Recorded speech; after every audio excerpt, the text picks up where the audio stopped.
Today, we're talking about build mode. I know, kind of scary for some of us. You've got this overwhelming catalog, especially if you have a lot of packs. And what's the point of building if you can just download something from the gallery? Well, I don't know about you guys, but I am so much more invested and immersed in a sim I'm playing if I build their home myself. I don't know, playing just hits different. If you're a super beginner when it comes to building, or you're super experienced, hopefully you can take something away from this video. Now, let's start with tip number 1. Plan what you're going to build before you build it. The first step to starting any build is deciding what lot you're going to build on. If you're aiming, for example, a 3-bedroom house, don't go ahead and choose a 64 by 64 lot, or else your build might end up looking a little something like this. Of course, you can have a small home on a huge lot and just fill it with landscaping, but just to keep things simple, choose a lot size that makes sense. Have a look at pre-existing builds and how many bedrooms are on that lot, and that should help you come to a conclusion of what size will fit your build the best. Now that you've chosen your lot, it's time to get planning. What's your home gonna look like? What style do you want to go for? How many Sims are gonna live here and how old will they be? Garden? Question mark? I definitely recommend having a look at different architectural styles online and taking inspiration from there. Or have a look around the neighborhood your Sim lives in and copy the exterior. When doing the floor plan, it can be easy to give rooms too much empty space, as the scale in this game can be kind of weird. So I like to add placeholder objects in rooms, just to make sure that I'm spacing things out right and not making rooms bigger than they need to be. If floor plans aren't your strong suit, look some up online and try to recreate it in game. Again, the scale is kind of weird sometimes, so the floor plan won't always be 100% accurate. But for me, it does make doing floor plans easier, especially with big builds. Tip number 2. Add rooms you wouldn't normally add. Sometimes building can get repetitive. You start to build homes that all look and feel the same, and it starts to get boring. Well, something I've started to do is add rooms I wouldn't normally add. For example, with the release of Growing Together, I've realized that I love giving my Sims a spare bedroom for when guests stay over. You know, grandma might decide to stay a couple nights and look after the kids, while mum and dad go and enjoy a date night, or maybe a vacation together. Perhaps your Sim's younger brother needs a place to crash while he gets up on his feet. Or maybe you have custody of the kids this weekend and you have a spare bedroom for them. Another thing I love adding are attics and basements. I like to use the basement treasure kit. Wait a minute. Yeah, I know, ew, kits, gross. You totally do not need this to achieve the attic basement look, but there are a few cool objects I like to use, and paired with the Bust the Dust kit,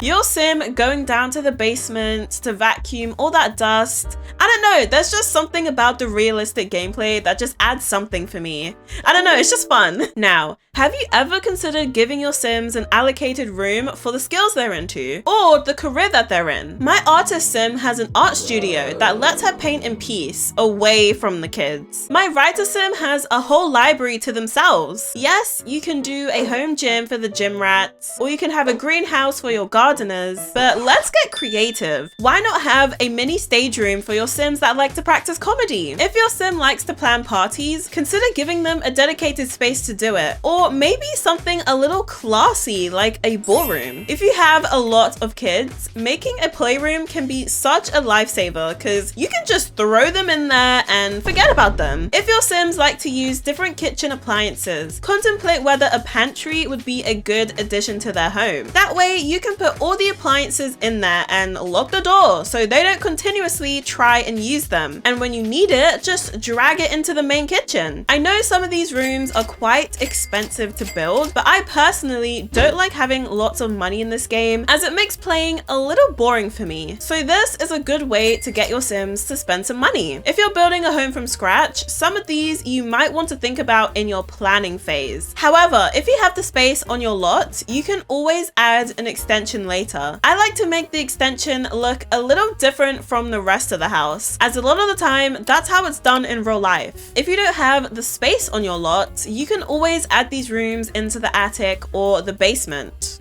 Tip number 3. Filling up awkward spaces. Sometimes you're building and it's coming together really well, and then suddenly there's this space that just looks empty. And you're like, what should I put there? Trust me, this happens to everyone. And I'm going to give you some suggestions on how to make the space look a little less awkward. Plants. This is literally like the golden rule. 9 times out of 10, a plant will fix your problems. Use the bb.move objects on cheat to enable the plant to be placed anywhere, and then hold down the Alt key to make sure it does not snap to the grid.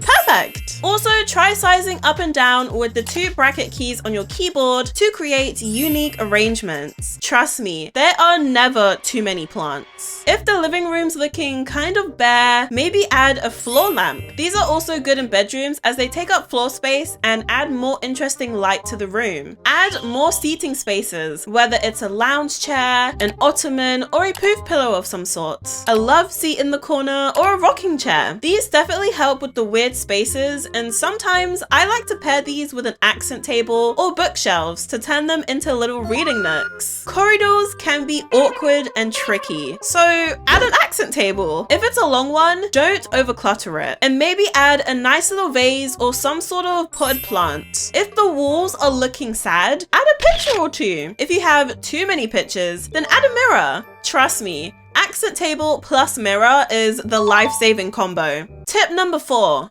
Lighting. This is something I've only started doing the last couple years, and I can safely say it transforms the build and also the gameplay. Like, playing in a well-lit home just hits. And it also gives your build so much personality. Let me give you guys an example. We've got 2 teenage sims. One is into super cute things and loves kawaii-esque decor. I really want to make her room come alive, so I'm going to make the color intensity of a few lights pink. Now, don't go too overboard or else the color of the room will come out quite intense. Instead, mix and match colors. I'm gonna make this light pink, but also have some purple and orange lights to balance it out. See? Super cute!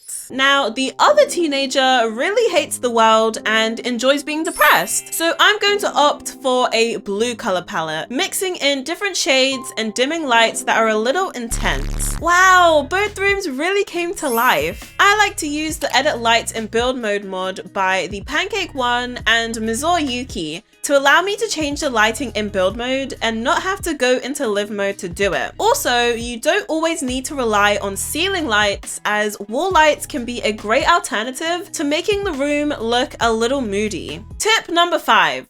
Color swatches. When building, I often forget to change the swatch of some objects and keep them default. However, there are a lot of objects in the game that have some really cool variants that you might have never seen before. A lot of the time, a really cool swatch is hidden behind an object you might never choose to use. So I definitely recommend taking your time, looking through some objects you always skip past, and you'll be surprised at how versatile they can be. Speaking of color, it is often hard to decide what color to use in a build. I have this problem constantly, as there are just so many variants to choose from. At one point, I was making strictly black and white builds. You know the one, super modern and has like very little personality. However, I discovered color and never went back. Add some color into your builds, not just the walls or the floors, but to objects. Have big statement pieces and maybe have different color combos for different rooms. I like to look up different color schemes that work in real life and try to apply them to my builds, and it honestly makes such a huge difference. Tip number 6, landscaping. Okay,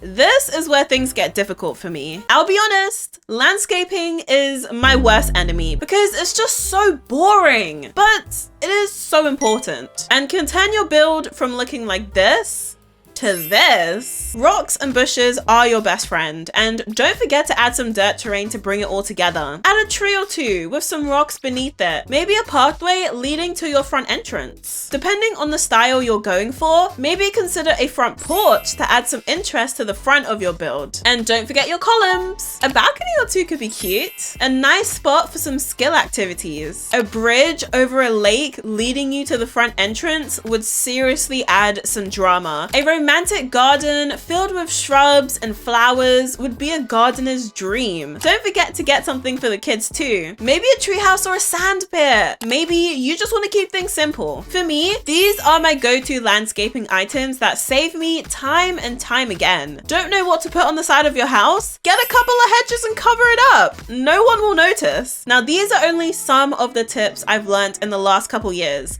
and I hope that you have found something that you can take away from this video and use in your next build. Hopefully, you're inspired and ready to get creative. If you did enjoy this video, consider giving it a like and subscribing if you're new, and I will see you guys in the next one.